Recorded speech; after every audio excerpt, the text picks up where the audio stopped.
Hello friends, welcome back to our channel Priyanka's Chamber. So நம்ம சேனலில் வந்துட்டு UGTRB syllabus தான் பார்த்துட்ருக்கோம். இந்த வீடியோவில் வந்துட்டு ஏஜ் ஆஃப் சாசர் தான் பார்க்க போகிறோம். ஸோ இதுக்கு முன்னாடி உள்ள ஆங்கிலோ-சாக்சன் பீரியட் வந்துட்டு நம்ம சேனல்லே வந்துட்டு ஒரு வீடியோ அப்லோட் பண்ணியிருக்கோம். அந்த வீடியோ பார்க்கணும் அப்படின்னா டிஸ்கிரிப்ஷனில் லிங்க் தரேன், நீங்கள் போய் செக் அவுட் பண்ணி பார்த்துக்கலாம். அண்ட் அப்கமிங் வீடியோஸ்லேயுமே வந்துட்டு அடுத்தடுத்த ஏஜஸ் வந்துட்டு யூனிட் 1ல் இருக்கிற அடுத்தடுத்த ஏஜஸ் தான் நம்ம பார்க்க போகிறோம். ஸோ நம்ம சேனலில் வர வீடியோஸ் வந்துட்டு நீங்கள் பார்க்கணும் அப்படின்னா நம்ம சேனலில் ஃபஸ்ட்டு சப்ஸ்கிரைப் பண்ணிக்கோங்க. அண்ட் மறக்காமல் அந்த பெல் ஐக்கனை கிளிக் பண்ணுங்கள். அப்போ தான் நம்ம போடுற வீடியோஸ் உங்களுக்கு நோட்டிஃபிகேஷனாக வரும். ஸோ வாங்க வீடியோக்குள்ளே போகலாம். இங்கிலீஷ் லிட்ரேச்சர் ஹட்சன் புக்கு தான் வந்துட்டு நம்ம இப்போ ரெஃபர் பண்ணியிருக்கோம், பார்த்துட்ருக்கோம். ஸோ வாங்க பார்க்கலாம். So first age of Chaucer பொறுத்த வரைக்கும் இதோட timeline 1340 to 1400. And Geoffrey Chaucer was born in the reign of Edward III, lived through that of Richard II and died the year after Henry IV ascended the throne. So Chaucer வந்துட்டு இந்த 3 கிங்ஸுமே வந்துட்டு rule பண்ணிட்டு இருந்த டைமில் வந்து இருந்திருக்காரு. So இவரோட life span வந்துட்டு இந்த 3 கிங்ஸ் ரூல் பண்ணிட்டு இருந்த பீரியட் வரைக்குமே இருந்திருக்கு. ஸோ ஃபஸ்ட்டு எட்வர்ட் III பார்த்தோம் அப்படின்னா இவர் தான் நம்ம எட்வர்ட் ஆஃப் வின்சர் அப்படின்னு சொல்கிறோம். இவர் எப்போ ரூல் பண்ணிட்டு இருந்திருக்காரு அப்படின்னா 1327 to 1377 ஒரு டெத்து வரைக்கும் ரூல் பண்ணிட்டு இருந்திருக்காரு. அண்ட் அதுக்கப்புறம் ரிச்சர்ட் II, அதாவது எட்வர்ட் IIIயோட சன் தான் ரிச்சர்ட் II, அவர் வராரு. இவர் வந்துட்டு ரிச்சர்ட் போடாக்ஸ் அப்படின்னு சொல்கிறோம். இவர் வந்துட்டு 1377 to 1399 வரைக்கும் ரூல் பண்ணியிருக்காரு. ஸோ ரிச்சர்ட் II அப்புறம் ஹென்ரி IV வராரு. இவர் வந்து ஹென்ரி போலிங் ப்ரோக் அப்படின்னு சொல்லுவோம். ஸோ இவர் வந்துட்டு 1399 to 1413 வரைக்கும் ரூல் பண்ணிட்டு இருந்திருக்காரு. ஸோ ஹென்ரி IV வந்துட்டு த்ரோனுக்கு வந்ததுக்கப்புறம் கொஞ்சம் வருஷத்துக்கு அப்புறம் தான் வந்துட்டு சாசர் இறந்துருக்காரு. So his life thus covers a period of glaring social contrast and rapid political change. So ஜென்ரலாகவே வந்துட்டு இந்த 3 கிங்ஸ் வந்துட்டு ரூல் பண்ணிகிட்டு இருந்திருக்காங்க இவரோட லைஃப் ஸ்பேன் ஆஃப் டைமில். ஸோ நிறைய பொலிட்டிக்கல் சேஞ்சு, சோஷியல் அட்மாஸ்ஃபியரில் சேஞ்சஸ் நிறையா இருந்திருக்கு சாசரோட பீரியடில். த்ரூ அவுட் ஹிஸ் லைஃப் வந்துட்டு நிறையா பொலிட்டிக்கல் சேஞ்சு, சோஷியல் சேஞ்சஸ்ஸு, நிறையா ரெவல்யூஷன், நிறையா ரிவோல்ட்டு, இந்த மாதிரி நிறையா விஷயங்களை வந்துட்டு சாசர் பார்த்துருக்காரு அவரோட லைஃப் டைமில். Edward's reign marks the highest development of medieval civilization in England. அதே மாதிரி எட்வர்டோட பீரியட், அதாவது எட்வர்ட் IIIயோட பீரியடில் வந்துட்டு நிறையா மிடிவல் சிவிலைசேஷன் வந்துட்டு நிறையா டெவலப் ஆகிருந்திருக்கு. It was also the midsummer of English rivalry. So அவரோட பீரியடில் வந்துட்டு நிறையா வாரில் வந்துட்டு பார்ட்டிசிபேட் பண்ணி பேட்டில் ஃபீல்டில் நிறையா வந்துட்டு வின் பண்ணியிருந்திருக்காங்க. இங்கிலீஷ் ரிவல்ரிக்கு ஒரு நல்ல டைமாக இருந்திருக்குது இந்த எட்வர்ட் IIIயோட period. The spirit of his court was that of the romantic idealism which fills Chaucer's own Knight's Tale and the story of his successive wars with France and of the famous victories of Crecy and Poitiers as written in the chronicles of Froissart, reads more like a brilliant novel than a piece of sober history. So இவர் பீரியடில் பார்த்தோம் அப்படின்னா court எப்படி இருந்திருக்கு அப்படின்னா romantic ஐடியலிசம்க்கு வந்துட்டு ஒரு importance கொடுத்துருக்காங்க. ரொமான்டிக் ஐடியலிசம்னா என்ன அப்படின்னா அவங்க வந்துட்டு வார் மட்டுமே, அதாவது பேட்டில் ஃபீல்டு மட்டுமே அவங்க கன்சர்ன் பண்ணாமல் ரொமான்டிசிசமுக்கும் இமேஜினேஷனுக்குமே வந்துட்டு அவங்க இம்பார்ட்டன்ஸ் கொடுத்துருந்துருக்காங்க. லைக் சோஷியல் ஐடியலிசம் அப்படின்னாலே வந்துட்டு இமோஷன்ஸ்க்கும் இண்டிவிஜுவலிசம்க்கும் இம்பார்ட்டன்ஸ் கொடுக்குறதையுமே வந்து நம்ம ரொமான்டிக் ஐடியலிசம் அப்படின்னு தான் சொல்லுவோம். ஸோ அதுக்கு எக்ஸாம்பிளாக தான் வந்துட்டு சாசரோட நைட் ஸ்டேல சொல்லியிருக்காங்க. Victories over the wars with France, அதாவது ஃப்ரெஞ்சு கூட நிறையா வாரில் விக்ட்ரி வந்துட்டு கெயின் பண்ணியிருந்திருக்காங்க இந்த எட்வர்ட் III பீரியடில்.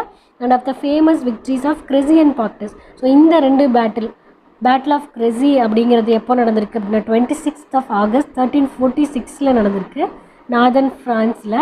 ஸோ இது யார் யாருக்கு இடையில நடந்திருக்கு அப்படின்னா ஃப்ரெஞ்ச் ஆர்மிக்கும் இங்கிலீஷ் ஆர்மிக்கும். ஸோ ஃப்ரெஞ்ச் ஆர்மியை கமாண்ட் பண்ணது யாருன்னா பிலிப் VI, இங்கிலீஷ் ஆர்மியை கமாண்ட் பண்ணது யாருன்னா கிங் எட்வர்ட் III. இவங்க 2 பேருக்கு இடையில பேட்டில் நடந்திருக்கு. ஸோ அந்த பேட்டிலில் யார் வின் பண்ணியிருக்கா அப்படின்னா நம்ம கிங் எட்வர்ட் III தான் வந்து வின் பண்ணியிருக்காரு. அண்ட் அதே மாதிரி பேட்டில் ஆஃப் பாய்டஸ், இது எப்போ நடந்திருக்குன்னா 19 September 1356, 10 years கழிச்சு நடந்திருக்கு. இதுவுமே ஃப்ரான்ஸுக்கும் இங்கிலாண்டுக்கும் இடையில தான் நடந்திருக்கு. ஸோ ஃப்ரெஞ்சை யார் வந்து லீட் பண்ணிட்டு இருந்தது அப்படின்னா கிங் ஜான் II. அண்ட் அதே மாதிரி இங்கே இங்கிலாந்து ஆர்மியை யார் வந்துட்டு லீட் பண்ணது அப்படின்னா கமாண்ட் பண்ணது அப்படின்னா எட்வர்ட் த பிளாக் பிரின்ஸ். எட்வர்ட் த பிளாக் பிரின்ஸ் யார் அப்படின்னா எட்வர்ட் ஆஃப் வுட்ஸ்டாக்குன்னு சொல்லுவோம். ஸோ இவர் வந்து எட்வர்ட் IIIயோட ஃபஸ்ட்டு சன்னு. ஸோ இவர் வந்துட்டு எட்வர்ட் IIIக்கு முன்னாடியே இறந்து போனதுனால தான் ரிச்சர்ட் II வந்துட்டு த்ரோனுக்கு வராரு. ஸோ அந்த பேட்டில் ஆஃப் பாய்ட்டர்ஸ்லேயுமே வந்து எட்வர்ட் த வுட்ஸ்டாக் தான் வந்துட்டு வின் பண்ணுறாரு. ஸோ இந்த விக்ட்ரிஸ் எல்லாமே வந்துட்டு நம்ம எதில் பார்க்கலாம் அப்படின்னா ஜீன் ஃப்ராய்ஸ்டார்ட் அப்படிங்கிற ஒருத்தர் எழுதின இந்த க்ரானிக்கிளில் நம்ம இந்த சக்ஸஸ் எல்லாமே பார்க்கலாம். ஸோ ஃப்ராய்ஸ்டார்ட் வந்து இந்த க்ரானிக்கில் எப்படி எழுதியிருக்காரு அப்படின்னா, ஒரு ஹிஸ்ட்ரி மாதிரி இல்லாமல், ஒரு போரிங் ஹிஸ்ட்ரி மாதிரி இல்லாமல், ஒரு ப்ரில்லியன்ட் நாவலாக தான் இதை வந்துட்டு அவ்வளோ இன்ட்ரெஸ்டிங்காக எழுதியிருக்காரு அப்படின்னு சொல்கிறாங்க. ஸோ இது எல்லாமே வந்துட்டு இந்த ரொமான்டிக் ஐடியலிசம்க்கு ஒரு எக்ஸாம்பிளாக சொல்லலாம். So next, strong in its newly established unity, England went forth on its career of foreign conquest in a mood of buoyant courage, and every fresh triumph served to give further stimulus to national ambition and pride. So அதுக்கப்புறம் வந்துட்டு என்ன பண்ணாங்க இங்கிலாந்து அப்படின்னா, நிறையா countries போக ஆரம்பித்தாங்க. All over the world நிறையா countries போயிட்டு அவங்கள வந்துட்டு ஆக்குப்பை பண்ணுறது, அவங்களோட லேண்டை அவங்கள வந்துட்டு கான்கர் பண்ணுறது, இந்த மாதிரி நிறையா விக்ட்ரிஸ் இருந்திருக்குது அந்த டைமில். இந்த மாதிரி நிறையா விக்ட்ரிஸ் இருந்ததுனால ஆல்மோஸ்ட் ஒரு இங்கிலாந்து அப்படின்னாலே ஒரு நேஷ்னல் ப்ரைடு இருந்திருக்கு. But there was another side to this picture. So என்ன தான் வந்துட்டு இந்த மாதிரி ஒரு பக்கம் நிறையா விக்ட்ரிஸ், எங்கே பார்த்தாலும் வந்துட்டு ட்ரையம்ஃபு, எங்கே பார்த்தாலும் ஹாப்பினஸ் அப்படின்னு ஒரு பக்கம் இருக்குது. பட் இதை தாண்டி இன்னொரு சைடுமே வந்துட்டு அந்த டைம் ஆஃப் இங்கிலாண்டில் இருந்திருக்கு. அது என்ன அப்படின்னா, so the king and his nobility led a very gay and debonair life. ஒரு சைடு பார்த்தோம் அப்படின்னா கிங் அண்ட் நொபிலிட்டிஸ் வந்துட்டு ரொம்ப ஹாப்பியாகவும் ரொம்ப லக்ஸூரியஸான லைஃப்லையுமே வந்துட்டு லீட் பண்ணிட்டு இருந்திருக்காங்க. Trade expanded. அஃப்கோர்ஸ் இவங்க நிறையா கண்ட்ரி போயிட்டு ஆக்குப்பை பண்ணதுனால ட்ரேடுமே வந்துட்டு நிறைய எக்ஸ்பேண்ட் ஆகிருக்காங்க. ஸோ கமர்ஷியல் கிளாஸ் பீப்புளுமே நிறைய வெல்த் இன்க்ரீஸ் பண்ணியிருந்திருக்காங்க, ரொம்ப ஹாப்பியாக இருந்திருக்காங்க.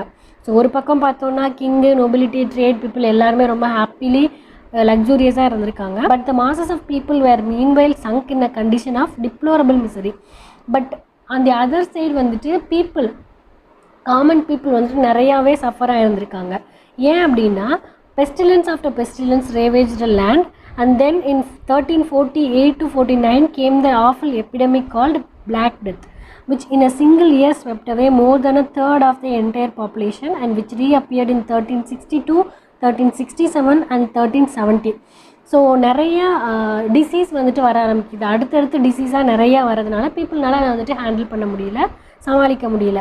ஸோ அதில் ஒரு முக்கியமான ஒரு டிசீஸ் தான் பிளாக் டெத் அப்படின்னு சொல்லுவாங்க. ஸோ பிளாக் டெத் ஃபஸ்ட்டு எப்போ வந்திருக்கு அப்படின்னா 1348 வந்திருக்கு. ஸோ அதுக்கப்புறம் 1362 வந்திருக்கு, 67 வந்திருக்கு, அண்ட் 1370 வந்திருக்கு.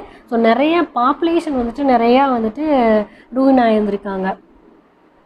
Famine followed plague. அஃப்கோர்ஸ் வந்துட்டு நமக்கே தெரியும், இந்த கோவிட் டைம் வந்ததுக்கப்புறம் எவ்வளோ கஷ்டப்பட்டாங்க எல்லோரும் நமக்கே தெரியும்.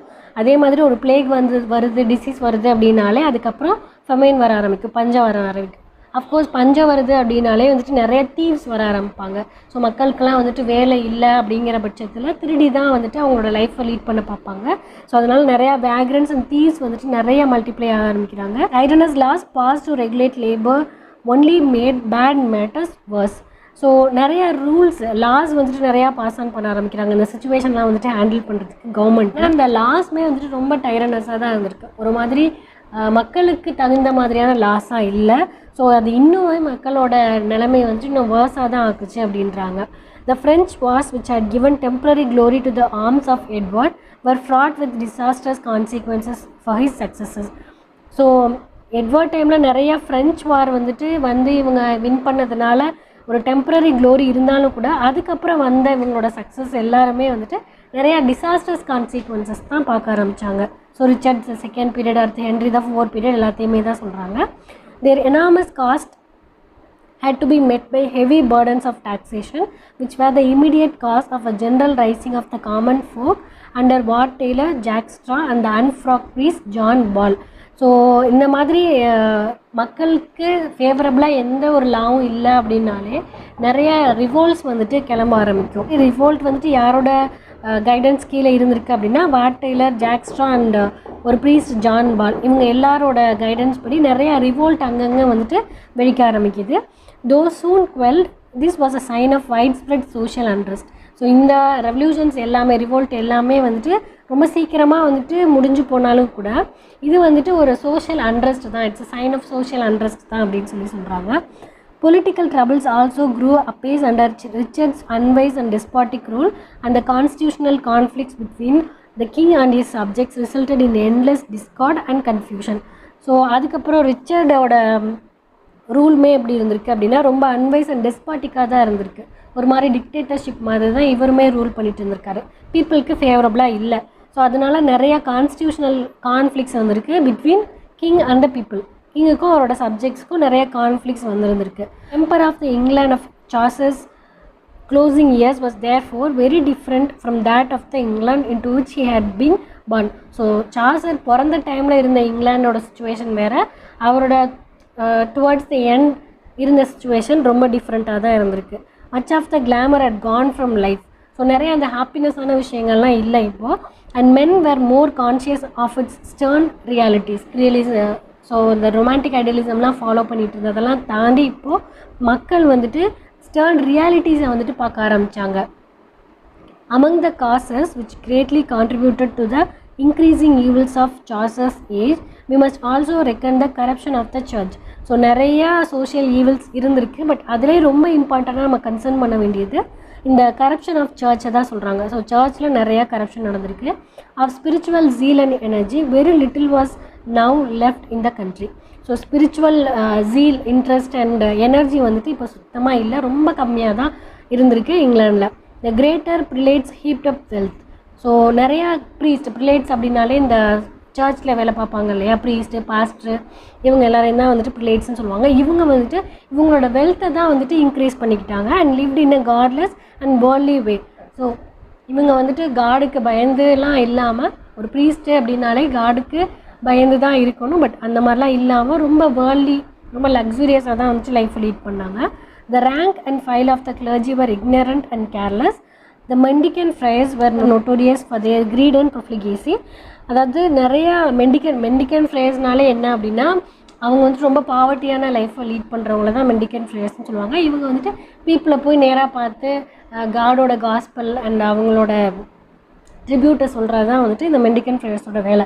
பட் இவங்களுமே எப்படி இருந்தாங்க அப்படின்னா, ரொம்ப க்ரீடியாகவும், ரொம்ப luxurious life and financial resource எல்லாத்தையுமே வந்துட்டு இவங்களோட ஓன் பர்பஸ்க்கு யூஸ் பண்ண ஆரம்பிச்சிட்டாங்க, வேஸ்ட் பண்ண கூட ஆரம்பித்தாங்க. ஈவன் சொல்லணும்னா Chaucer himself, as we shall presently have to note, took little serious interest in social reform. So சாசருமே வந்துட்டு ஒரு பெரிய சோஷியல் ரிஃபர்மேஷன் பண்ணுற அளவுக்குலாம் அவரோட ஒர்க்லேயும் எழுதலை. Yet the portraits which he draws for us of the fat, pleasure-loving monk, the merry and wanton friar, and that clever rogue, the pardoner, who wanders about hawking indulgences and relics, show that he was alive to the shocking state of things which existed in the religious world of his time. So என்னதான் Chaucer வந்துட்டு இந்த social reformation kind of ரைட்டிங்ஸ்லாம் எழுதலை அப்படின்னாலும் கூட அந்த டைமில் இருந்த விஷயத்த ஜஸ்ட் ரெக்கார்ட் பண்ணியிருக்காரு அப்படின்றாங்க through these characters. So Canterbury tales லெவலில் இந்த கேரக்டர்ஸ் எல்லாத்துலேயுமே மங்க்கு, ஃப்ரையரு, பார்ட்னர், இந்த கேரக்டர்ஸ் மூலமாக அப்போ இருந்த அந்த சோஷியல் சிச்சுவேஷனை, மெயின்லி இந்த சர்ச்சில் இருக்கிற சிச்சுவேஷனை வந்துட்டு நோட் பண்ணியிருக்காரு, ரெக்கார்ட் பண்ணியிருக்காரு அப்படின்னு சொல்கிறாங்க. It is at this point that we recognize the importance of the work of John Wycliffe. So John Wycliffe வந்துட்டு 1320 to 84 வரைக்கும் இருந்திருக்காரு. ஸோ ஜான் வைக்லிஃபை தான் நம்ம வந்துட்டு morning star of the reformation அப்படின்னு சொல்கிறோம். ஏன் அப்படின்னா, ஸோ சாசருமே அந்த டைமில் இருந்திருக்காரு, பட் ரொம்ப சோஷியல் ரிஃபார்ம் பண்ணுற மாதிரியான ஒர்க்ஸ் எழுதலை. பட் ஜான் வைக்லிஃப் வந்துட்டு நிறையா ரெஃபர்மேஷன் பண்ணுற மாதிரியான ஒர்க்ஸ் பண்ணியிருக்காரு. ஸோ அதனால தான் அவர் வந்து மார்னிங் ஸ்டார் ஆஃப் ரெஃபர்மேஷன் அப்படின்னு சொல்லி சொல்கிறோம். That earnest and intrepid man gave the best of his life to the great task of reviving spiritual Christianity in England, and in the carrying out of his mission, he wrote religious pamphlets, sent his poor priests or ignorant preachers far and wide with the message of gospel, and with the help of his disciples produced a complete English version of the Bible, the first translation of the scriptures into any modern vernacular tongue. So இந்த John வைக்லிஃப் என்ன பண்ணியிருக்காரு அப்படின்னா, இவரோட life ஃபுல்லாகவுமே வந்துட்டு இவரோட task என்னென்னா spiritual Christianity, அதாவது Christianity இருந்திருக்கு பட் அங்கே ஸ்பிரிச்சுவாலிட்டி இல்லை. ஸோ ஸ்பிரிச்சுவல் கிறிஸ்டியானிட்டியை வந்துட்டு ஸ்ப்ரெட் பண்ணணும் அப்படிங்கிறது தான் இவரோட மெயின் டாஸ்க்காக எடுத்து பண்ணியிருக்காரு. அதுக்காக நிறையா பேம்ப்ளெட்ஸ் வந்துட்டு எழுதியிருக்காரு. நிறையா, அதாவது டிப்பிக்கல் புவர் ப்ரீஸ்ட் இருப்பாங்க இல்லையா, டிப்பிக்கலாக இருப்பாங்கள்ல, ஒரு நல்ல ப்ரீஸ்ட்லாம் இருப்பாங்களா, அவங்கள்ட்டெல்லாம் ஆல் ஓவர் த கண்ட்ரி வந்து ஸ்ப்ரெட் பண்ண சொல்லியிருக்காங்க பேம்ப்ளெட்ஸை. அண்ட் காடோட காஸ்பல்ஸ் எல்லாத்தையுமே வந்துட்டு ஸ்ப்ரெட் பண்ண வச்சுருக்காரு. அண்ட் அதுக்கப்புறம் வந்து இவரோட டிசைபிள்ஸ் கூட ஹெல்ப்போட ஃபஸ்ட்டு பைபிளை வந்து இங்கிலீஷில் ட்ரான்ஸ்லேட் பண்ணியிருக்காரு to revive spiritual Christianity in England. So அதனால தான் நம்ம வந்துட்டு இவரை மார்னிங் ஸ்டார் ஆஃப் ரெஃபர்மேஷன் அப்படின்னு சொல்கிறோம். ஸோ ஃபஸ்ட்டு பைபிளை வந்து இங்கிலீஷில் ட்ரான்ஸ்லேட் பண்ணது யார் அப்படின்னா ஜான் வைக்லிஃப் தான். Social unrest and the beginnings of a new religious movement were thus two of the chief active forces in the England of later 14th century. So இப்போ 14th centuryயில் என்னென்ன விஷயங்கள் இருக்குது அப்படின்னா, ஒன்று வந்துட்டு சோஷியல் அன்ரெஸ்ட், இன்னொன்று வந்துட்டு beginnings of new religious movement with the help of John Wycliffe. So ஒன்று வந்துட்டு சோஷியல் அன்ரெஸ்ட்டு, இன்னொன்று வந்துட்டு ஒரு நியூ ரிலீஜியஸ் பிலீஃப் வந்துட்டு ஃப்ளரிஷ் ஆக ஆரம்பிச்சிருக்கு லேட்டர் பார்ட் ஆஃப் 14th centuryயில். A third influence which did much to change the current of intellectual interest and thus affected literature very directly came from the new learning. So தேர்டாக ஒரு விஷயம் இருந்திருக்கு அந்த 14th century later part of 14th centuryயில் third influence ஒன்று இருந்திருக்கு. அது என்ன அப்படின்னா ஒரு இன்டெலெக்சுவல் இன்ட்ரெஸ்ட் வந்துட்டு க்ரியேட் ஆகிருக்கு. ஸோ இந்த இன்டெலெக்சுவல் இன்ட்ரெஸ்ட் வந்துட்டு லிட்ரேச்சரே வந்துட்டு ரொம்ப டைரெக்டாக அஃபெக்ட் பண்ணுச்சு அப்படின்றாங்க. ஸோ இது எதனால அப்படின்னா ஒரு நியூ லேர்னிங்கை வந்துட்டு அங்கே வந்து ஃப்ளரிஷ் ஆகிருக்கு. Thus far, scholarship had been largely the concern of the church, and men's thoughts and feelings about themselves and the world had been governed almost entirely by theology. So இந்த new learning என்ன அப்படின்னா theology தான். So theology தான் வந்துட்டு லிட்ரேச்சரையுமே வந்துட்டு டைரெக்டாக affect பண்ணியிருந்திருக்கு. So எல்லாருமே வந்துட்டு தியாலஜி பக்கம் போக ஆரம்பிச்சிட்டாங்க, சர்ச்சு அண்டு காமன் பீப்புள் எல்லாருமே.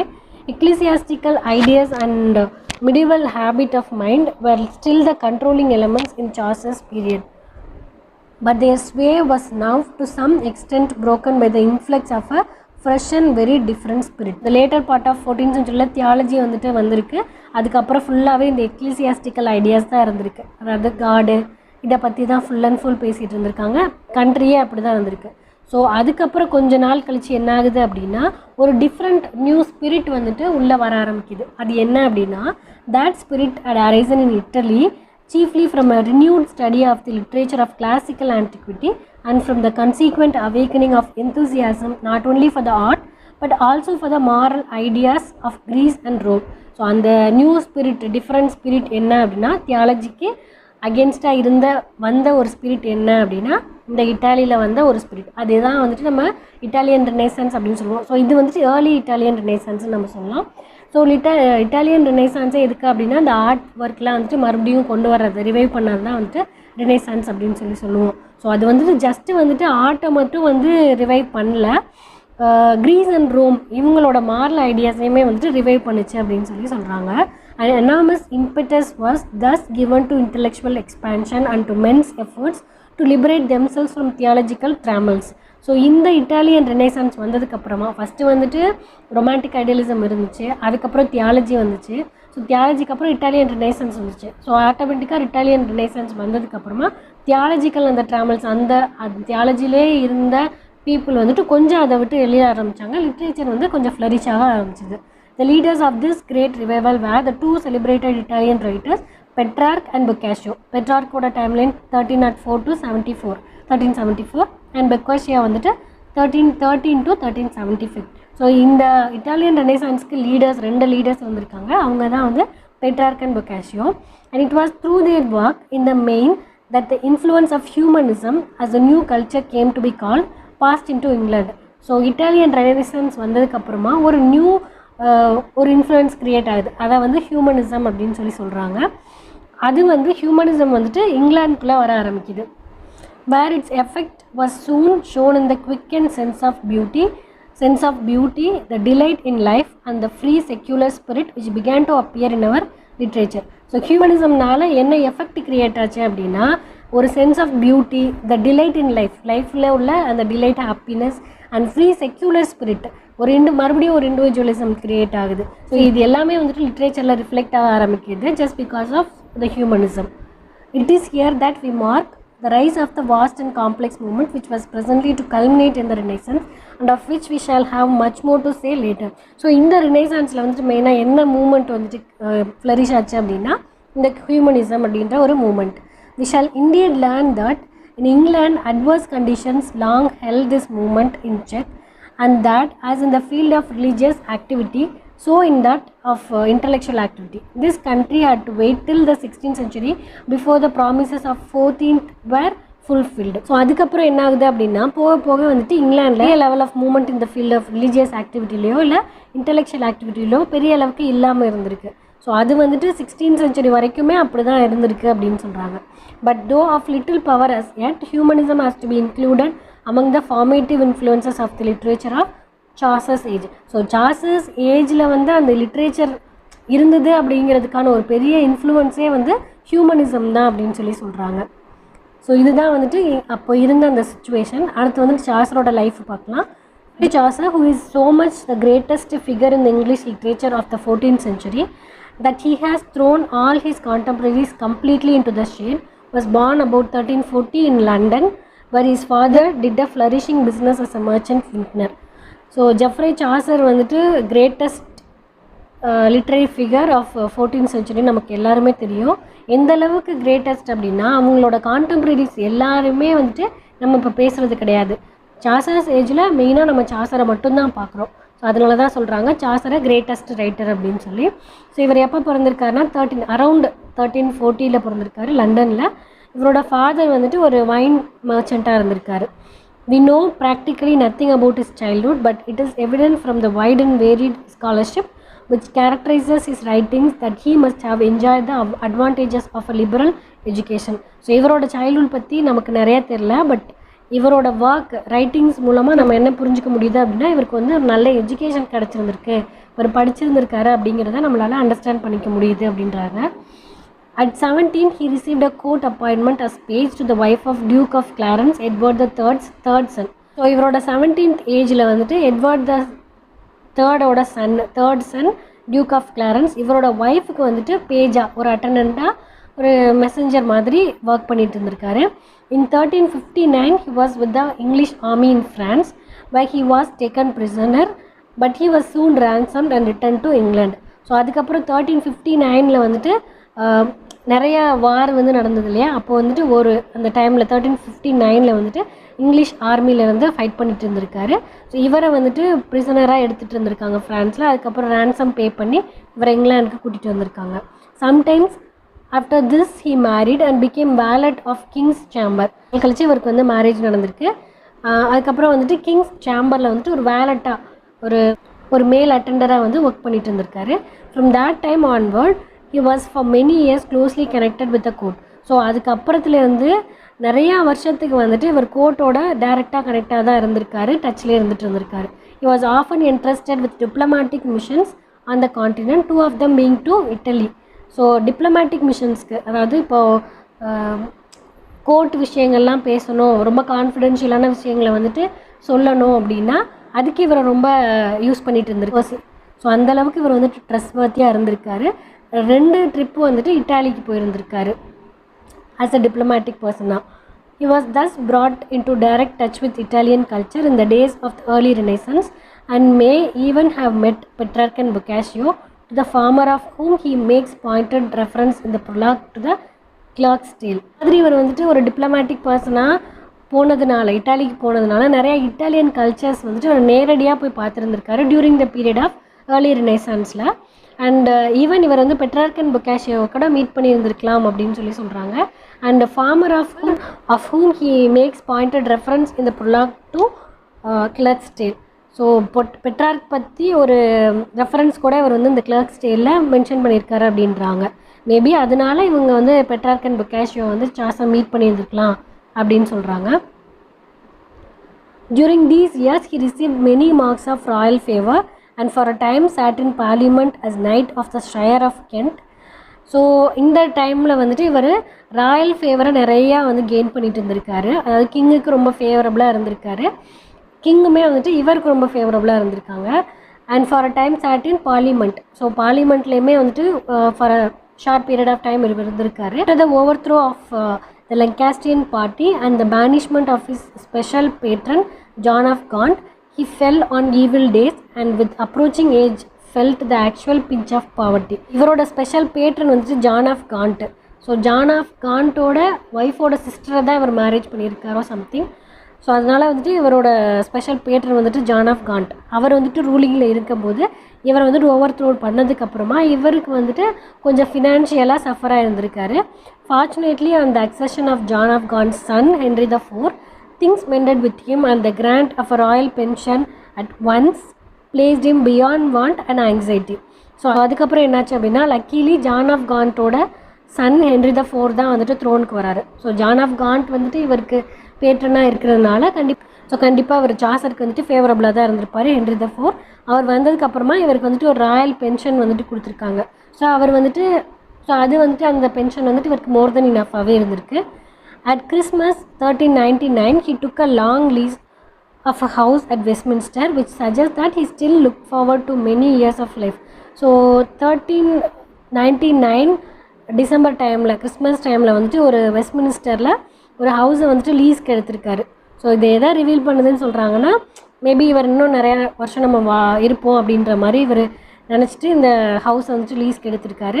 பட் கொஞ்ச நாளுக்கு அப்புறமே வந்துட்டு அது 1 இயர் வந்து கம்ப்ளீட் ஆகிறதுக்கு முன்னாடியே இவர் வந்து இறந்து போயிருக்காரு. But he died before the next year was out and was buried in that part of Westminster Abbey which afterwards came to be known as the Poets' Corner. So அங்கேயே தான் அவர் வந்துட்டு பரி பண்ணியிருக்காங்க வெஸ்ட்மின்ஸ்டர் அபேயில்.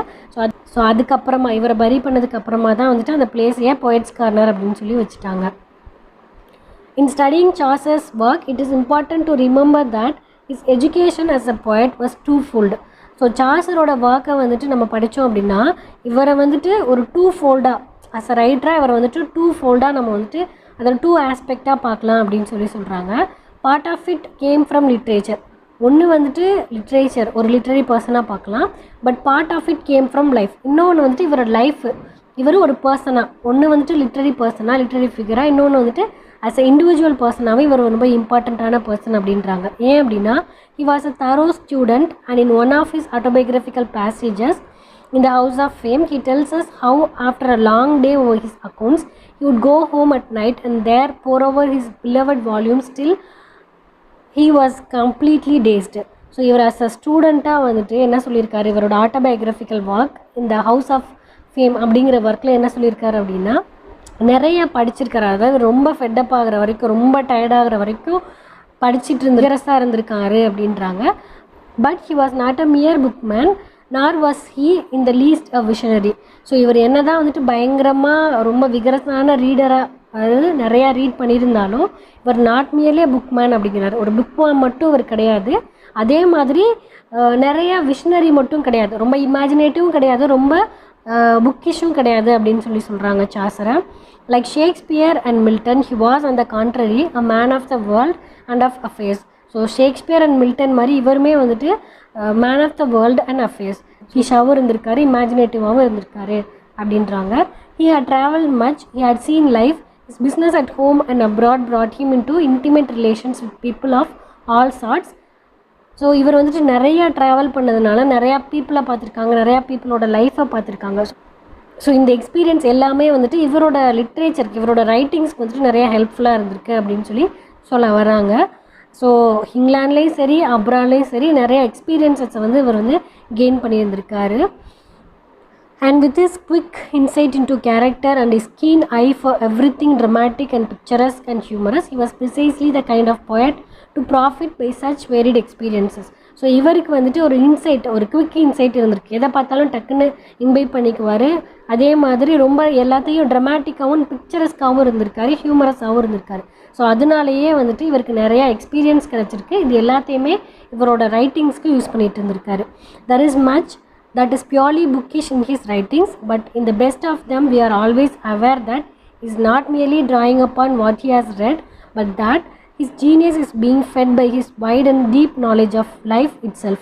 ஸோ ஆல்ரெடி நம்ம சொன்ன point தான். So இந்த மாதிரி நிறையா எக்ஸ்பீரியன்ஸ் கெயின் பண்ணியிருக்காரு, நிறையா புக்ஸ் வந்துட்டு படிச்சிருக்காரு விகரஸாக. அதனால் இவரோட ரைட்டிங்ஸில் வந்துட்டு நிறையா புக்கிஷ் நாலேஜுமே இருக்குது, ஆஸ் வெல் அஸ் லைஃப், அதாவது ரியல் லைஃப் நாலேஜுமே, எக்ஸ்பீரியன்ஸ் பற்றியுமே நிறையா அவரோட ஒர்க்ஸில் நம்ம பார்க்கலாம் அப்படின்றாரு. அவரோட லைஃப் பார்த்தோம். அடுத்து வந்து saucers work in general. It is usual and convenient to divide saucers literary career into 3 periods which are called his French, his Italian and his English period respectively.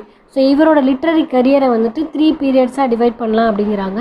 First வந்துட்டு ஃப்ரெஞ்ச் பீரியட், அது வந்துட்டு டில் 1372 வரைக்கும் இருக்குது. Beginning பீரியட்லேருந்து 1372 வரைக்கும் வந்துட்டு long last ஆகிருக்கு. So அதுக்கப்புறம் Italian period 1372 to 1385 வரைக்கும் இருந்திருக்கு. அதுக்கப்புறம் ஃபைனலாக இங்கிலீஷ் பீரியட் 1385 to 1400 வரைக்கும். His genius was nourished to begin with and the French poetry and romance which formed the favorite reading of the court and civilized society during the time of his youth. So இவரோட youth டைமில் வந்துட்டு எதை வந்து influence பண்ணி எழுதியிருக்காரு அப்படின்னா French poetry romance தான் influence பண்ணி எழுதியிருக்காரு. Naturally he followed the fashion and his early work was done on French models. So நேச்சுரலாக இவர் வந்துட்டு அந்த ஃபேஷனை தான் ஃபாலோ பண்ணியிருக்காரு, அது ஃப்ரெஞ்ச் ஃபேஷனை தான் ஃபாலோ பண்ணிகிட்டு இருந்திருக்காரு. ஏன்னா அப்போது வந்து நிறையா ஃப்ரெஞ்சுக்கும் இவர் வந்து போயிருக்காரு இன் பர்சனாகவுமே. ஸோ ஃப்ரெஞ்ச் ஃபேஷனை தான் ஃபாலோ பண்ணிகிட்டு இருந்திருக்காரு இன் ரைட்டிங். அண்ட் இவரோட ஏர்லி ஒர்க் வந்துட்டு கம்ப்ளீட்டாக வந்துட்டு ஃப்ரெஞ்ச் மாடல்ஸ் தான் அப்படின்னு சொல்கிறாங்க. Besides translating portions at least of the then popular Roman de la Rose, he wrote among other quite imitative things an allegory on the death of Blanche, John of Gaunt's wife, which he called the Book of the Duchess in 1369 and which is wholly in the manner of the reigning French school.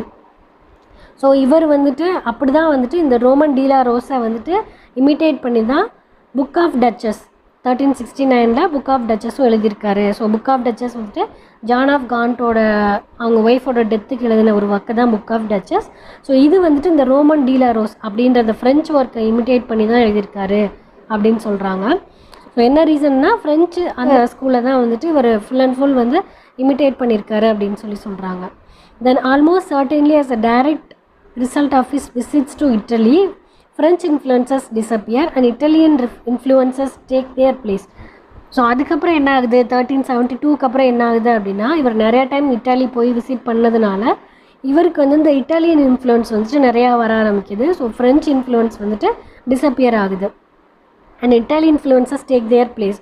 So இதை வந்துட்டு French இன்ஃப்ளூயன்ஸை வந்துட்டு Italian influence வந்து replace பண்ண ஆரம்பிக்குது. In this second period, Chaucer is the disciple of great Italian masters. For the house of fame clearly owes much to Dante, which Troilus and Cressida, by far his longest single poem, is based upon and in part translated from Boccaccio's Philostrato. So அதுக்கு example the house of fame. So இந்த ஒர்க்கில் வந்துட்டு நிறையா டான்டேயோட influence நிறையா இருக்குது அப்படின்றாங்க. அதே மாதிரி ட்ராய்லஸ் அண்ட் கிறிஸ்டியில் வந்துட்டு பொக்காஷியோட ஃபிலாஸ்ட்ரேட்டோட இன்ஃப்ளூயன்ஸ் நிறையா இருக்குது அப்படின்னு சொல்கிறாங்க இந்த இட்டாலியன் பீரியடில். To the close of this period the unfinished legend of good women may also be referred. So அதுக்கப்புறம் towards the end of Italian பீரியடில் வந்துட்டு லெஜெண்ட் ஆஃப் குட் விமன் எழுதியிருக்காரு. ஸோ இதை வந்து அன்கம்ப்ளீட்டாக தான் விட்டுருந்துருக்காரு. இதுவுமே ஒரு எக்ஸாம்பிள் தான், ஃபைன் எக்ஸாம்பிள் தான் அப்படின்றாங்க இட்டாலியன் பீரியட்க்கு. Finally he ceases to be Italian as he had ceases to be French and becomes English. So finally என்ன ஆகுது அப்படின்னா எப்படி வந்துட்டு ஒரு ஃப்ரெஞ்ச் ஸ்கூல் ஆஃப் அந்த ஃபேஷனை வந்துட்டு விட்டாரோ அதே மாதிரி இட்டாலியன் ஃபேஷனையுமே வந்துட்டு விட்டுட்டு அதுக்கப்புறம் தரோலி இங்கிலீஷ் ஒர்க்ஸ் வந்துட்டு எழுத ஆரம்பிச்சிருக்காரு. எப்போ அப்படின்னா ஆஃப்டர் 1385க்கு அப்புறமா. This does not mean that he no longer Dras freely upon French and Italian material. So அதுக்கப்புறம் இங்கிலீஷ் பீரியடுக்குள்ளே வந்ததுக்கப்புறமா இங்கிலீஷ் இன்ஃப்ளூயன்ஸ்க்கு அப்புறம் வந்ததுக்கப்புறமா அப்படியே ஃப்ரெஞ்ச் அண்ட் இட்டாலியன் ஃபேஷனை வந்துட்டு கேவ் அப் பண்ணிட்டாரா அப்படின்னா கிடையாது. ஸோ அந்த மெட்டீரியல்ஸுமே வந்துட்டு இவர் யூஸ் பண்ணிட்டு தான் இருந்திருக்காரு. இன்ஃப்ளூயன்சஸ் வந்து இருந்திருக்கு இங்கிலீஷ் ஒர்க்லேயுமே அப்படின்றாங்க. He continues to do this to the end. So end வரைக்குமே வந்துட்டு இந்த ரெண்டு இன்ஃப்ளூயன்ஸுமே அவருக்கு இருந்திருக்கு. It simply means that instead of being merely imitative he becomes independent, relying upon himself entirely even for the use to which he puts his borrowed themes. So வந்து கடைசி வரைக்கும் வந்து ஃபாலோ பண்ணியிருக்காரு அப்படின்னு சொல்கிறோம் அப்படின்னா அதுக்கு மீனிங் என்னென்னா ஜஸ்ட்டு அப்படியே வந்துட்டு இமிட்டேட் பண்ணிகிட்டே இருக்காமல் கொஞ்சம் இண்டிபெண்ட்டாகவும் இவர் எழுத ஆரம்பித்தார் அந்த இட்டாலியன் அண்ட் ஃப்ரெஞ்ச் தீமை யூஸ் பண்ணி. To this last period belong together with sundry minor poems, the Canterbury Tales, in which we have Chaucer's most famous and most characteristic work. English பீரியடில் வந்துட்டு 1385லேருந்து 1400 வரைக்கும் இருக்கிற இந்த இங்கிலீஷ் பீரியடில் நிறைய மைனர் போயம்ஸ் எழுதியிருக்காரு. அண்ட் அதுக்கப்புறம் கேண்டர்பரி டேல்ஸ் நமக்கு தெரியும் சொல்கிறாங்க. ஸோ இது எல்லாமே வந்துட்டு ஒரு பெரிய important work history of English லிட்ரேச்சர்லேயே அப்படின்னு சொல்கிறாங்க. ஸோ இன்றைக்கி வீடியோவில் அவ்வளோதான் ஃப்ரெண்ட்ஸ். நெக்ஸ்ட்டு கண்டினியூவேஷனை வந்துட்டு நெக்ஸ்ட் வீடியோவில் பார்க்கலாம். பிகாஸ் இது வந்துட்டு ஹிஸ்ட்ரின்றதுனால ரொம்ப போரிங்காக இருக்கும். ஸோ அதனால் நெக்ஸ்ட் வீடியோவில் கண்டினியூவேஷன் பார்க்கலாம். ஸோ தேங்க்ஸ் ஃபார் வாட்சிங் திஸ் வீடியோ ஃப்ரெண்ட்ஸ். உங்களுக்கு இந்த வீடியோ பிடிச்சிருந்துச்சுன்னா ஒரு லைக் பண்ணுங்கள் அண்ட் மறக்காமல் நம்ம சேனலுக்கு சப்ஸ்கிரைப் பண்ணுங்கள். அண்ட் பெல் ஐக்கனையும் கிளிக் பண்ணுங்கள். ஸோ அப்போ தான் நான் போடுற வீடியோஸ் உங்களுக்கு நோட்டிஃபிகேஷனாக வரும். So thanks for supporting our channel dear friends. All the best. Take care.